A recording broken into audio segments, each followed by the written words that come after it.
Assalamualaikum warahmatullahi wabarakatuh. Oke, kita hari ini kuliah zoologi invertebrata. Di awal perkuliahan ini kita mengenal dulu klasifikasi hewan. Nah, jadi hewan itu diklasifikasikan meskipun banyak perdebatan gitu ya. Tapi saya mencoba mencari referensi yang paling banyak diterima saat ini ya.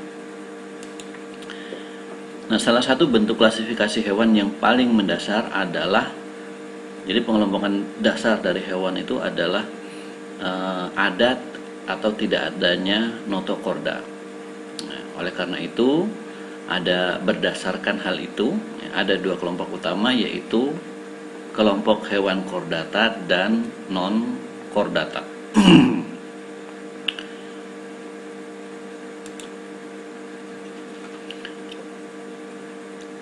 Notokorda, bahwa notokorda tadi sebagai dasar untuk mengelompokkan hewan. Jadi ada yang punya dan ada tidak ada. Nah, lalu apa notokorda itu? Jadi notokorda itu adalah batang fleksibel yang terbuat dari bahan yang mirip dengan tulang rawan. Ya. Jika seekor hewan memiliki notokorda selama tahap hidupnya, maka ia diklasifikasikan sebagai kordata. Nah, namun perlu kita catat ya, bahwa tidak semua kordata itu merupakan vertebrata. Nah, jadi tidak semua kordata merupakan hewan vertebrata. Ada invertebrata yang memiliki notokorda selama beberapa fase kehidupannya. Jadi kalau kita lihat fase kehidupan dia misalnya katak. Nah, katak itu kan ada telur, berudu, kemudian katak muda dan katak dewasa. Nah, itu yang dimaksud dengan fase kehidupan. Nah, jadi selama fase kehidupan tadi ada hewan yang punya notokorda, tetapi kemudian tidak berkembang. Nah, kemudian pada kasus pengklasifikasian ini, maka invertebrata yang memiliki notokorda selama beberapa fase kehidupan mereka ya, nah ini akan diklasifikasikan sebagai bagian kordata. Nah, yaitu yang hewan yang memiliki kordata di bagian kehidupannya ya. Dengan demikian semua vertebrata adalah kordata, tetapi tidak semua kordata itu adalah vertebrata. Vertebrata merupakan bagian dari kordata, tapi kordata bukan bagian dari tidak semua vertebrata itu merupakan bagian tidak semua kordata itu merupakan bagian dari vertebrata.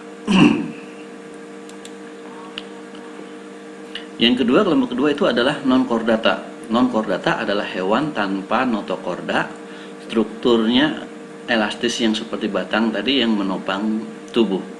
Jadi kalau tadi ada kordata berarti dia punya notokorda, yang non-kordata ini tidak punya notokorda. Nah, filum ini terdiri dari sekelompok kecil spesies laut mirip dengan cacing ya, dengan tingkat organisasi sistem organ. Jadi filum yang tergolong dalam notokorda ini adalah kelompok kecil spesies laut yang ya bentuknya itu mirip cacing.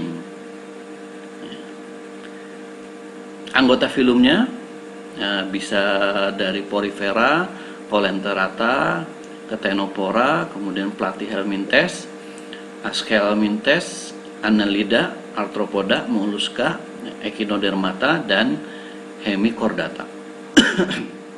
Ya, ini adalah anggota kordata, non kordata. Maaf, ini adalah filum-filum non kordata. Semua non kordata ini maka masuk ke dalam kelompok invertebrata.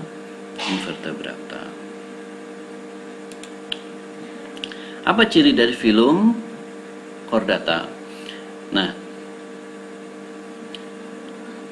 Filum non chordata adalah hewan silindrit, kemudian tripoblastik.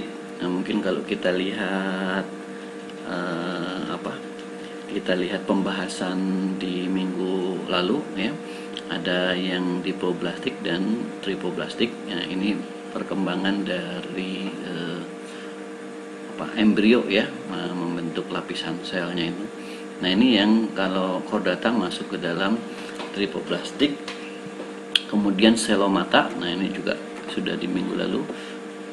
Kemudian atau pseudo selomata. Nah, jadi selomata dia punya rongga ya, di dalam tubuhnya ataupun pseudo selomata. Nah, pertukaran gas pada hewan ini terjadi melalui insang, trakea ataupun permukaan tubuh. Ya. Nah, jadi pertukaran gas itu terjadi melalui insang, trakea maupun permukaan tubuh. Sebagian besar jenis kelamin tidak dapat dibedakan. Jadi mana jantan, mana betina. Nah, ini sulit dikenali berdasarkan kelaminnya. Kemudian reproduksi melibatkan seksual dan aseksual, fertilisasi eksternal, pembuahan terjadi di luar, meskipun fertilisasi internal juga terjadi pada beberapa jenis. Kemudian tubuh non chordata umumnya tergolong tipe sistem sirkulasi terbuka. Nah, ini adalah ciri umum dari